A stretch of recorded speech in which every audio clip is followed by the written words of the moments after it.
Hey guys, Brady here with your daily tennis lesson. So we're looking today at 3 return of serve mistakes I've been kind of seeing a lot around the club and with my lesson. So I want to clean those up for you guys today. The first is position.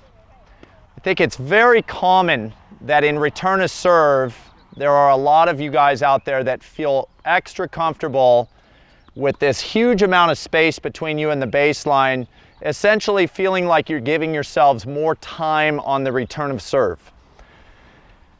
This to me is a huge problem. I don't think that the return of serve is a shot that we want to have this much space off the baseline. I know we see pros out there that are returning 140 mile per hour serves, and they might very well be back here once in a while.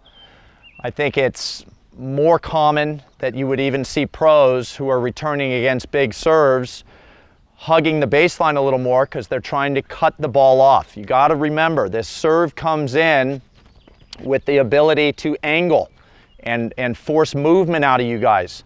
So be very careful about giving yourselves too much position. Even if you are playing somebody that has a huge serve, being back here only suits you well if they serve it to you.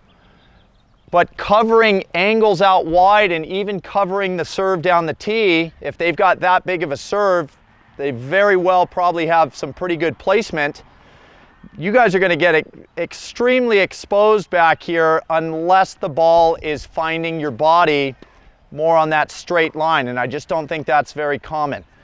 So play a little farther up, even if the idea is that you guys want to be more conservative with your returns. Just dial down the swing speed a little bit, target the middle of the court, but be very careful about trying to back up so far because it's just very tough to cover court from back there.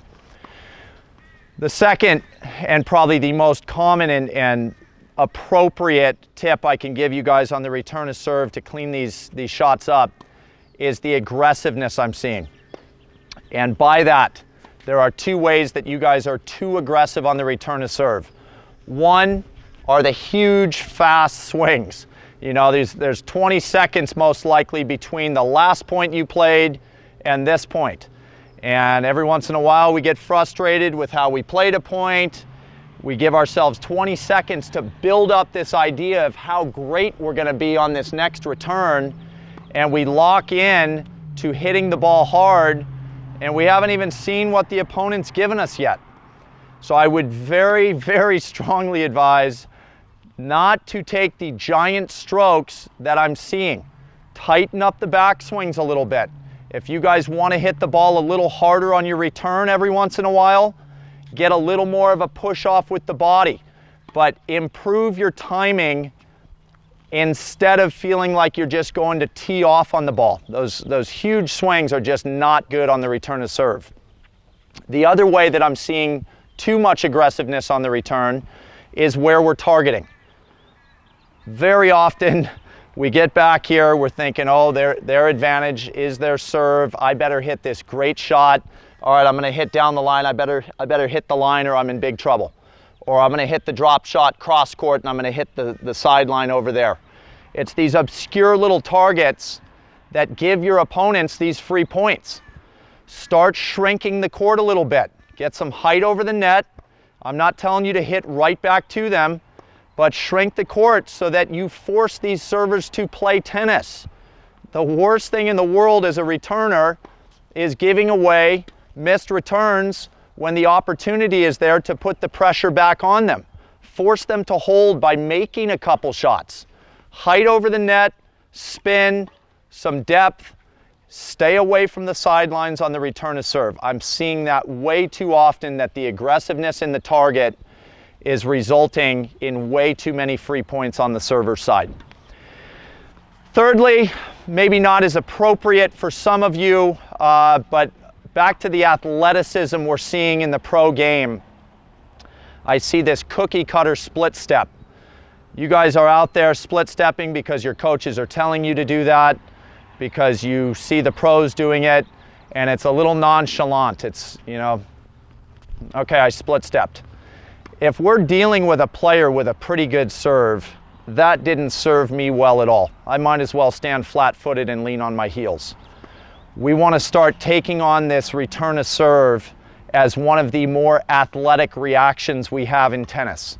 The ball could take off wide. That's a ton of court for me to have to go cover. It could come at my body with a ton of pace. If I'm not able to get out of the way of it, who's to say my server on the other side wouldn't just keep targeting my body if I can't clear away and hit a good return. So start to get a little lower in your setup.